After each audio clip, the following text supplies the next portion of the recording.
Hello, I'm Jason Hendricks, Realtor with Klein May. Today I'm going to kind of continue what I posted yesterday, and that is why real estate, why I think real estate is a good option, a good investment. It builds upon what I talked about yesterday. This is kind of a part two, and that is that real estate tends to get more valuable over time. Um, Historically speaking, you buy a piece of land or a piece of property today, piece of real estate today, and 5 years from now, it's going to be worth more. You can't say that about everything. You can't. I used the example of cars yesterday. A car tends to lose value over time.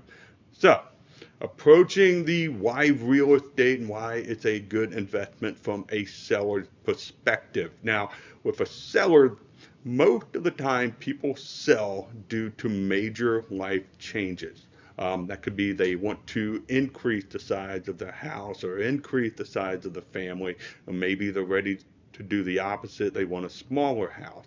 Another reason people tend to sell is they are moving. They might be moving across the state or across the area, but for whatever reason, they are just relocating. So there's a lot to unpack based on your different options, and that's where a good realtor will come into play to help you kind of determine what are your best financial options when it comes to increasing the size of your house, decreasing the size of your house, and then just relocating, be it in another state or in the same state.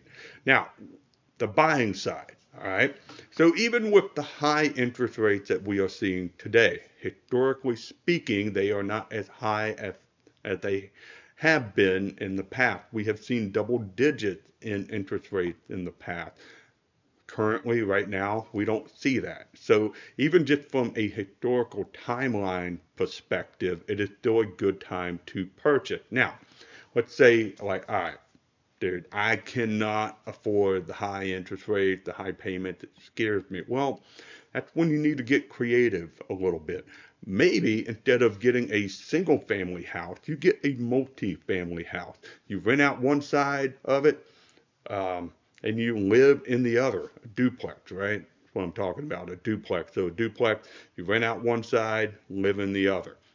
Multifamily, you could have three or four different units within that same piece of property. So that's where it comes to getting a little bit more creative with a multifamily house, which may allow you to kind of offset the cost of that mortgage, of that payment. Another thing, so let's say you are like, I want a single family house. That's what I want. All right, that's cool. So instead of living there by yourself, maybe you rent out a room, or if it has a basement, you can kind of refinish the basement and get that basement ready for you to rent out. So that way, that rent will help cover some, if not most, of your mortgage. This We have seen this here and there. You buy a really big house and you break that house, you turn that house into a duplex. So maybe you walk into a 2,000, 3,000 square foot house, and instead of looking at it as one single house, you're like, how can I turn this into a duplex or a triplex? Now, before actually doing that, you want to check into your zoning laws. You want to check out what the regulations are, see if that's legally permissible and allowable.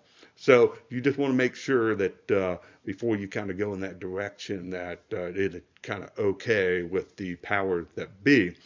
Um, I mentioned this before already, but it is my personal favorite, and that is to house hack. All right, and that is renting out part of your house, being a room or a basement. Um, Really, you see that a lot in colleges, where like people are renting out individual rooms. So if you can do it, you can move to a college town and potentially rent out each one of those rooms, or again, if you have a basement, rent out the basement. But it's the term called house hacking, not house hacking. It is not a term that I have made up, but that is my personal recommendation. But I do recommend, if you can, not to rent to a friend. It can be very challenging, as some of the boundaries of living in a community can become blurry or difficult. Um, but that's just me. That's my personal recommendation. I know someone who, two friends, they are renting and living together, and it's working out fine as far as I know. So it's not a one size fit all situation. But at the end of the day, you have to do what is right for you, your family, and your budget. Um, I recommend get creative. Think of different ways that you can kind of help offset the cost of that mortgage if that payment is a little bit scary, a little bit like too much for you. Um, I hope that helped you.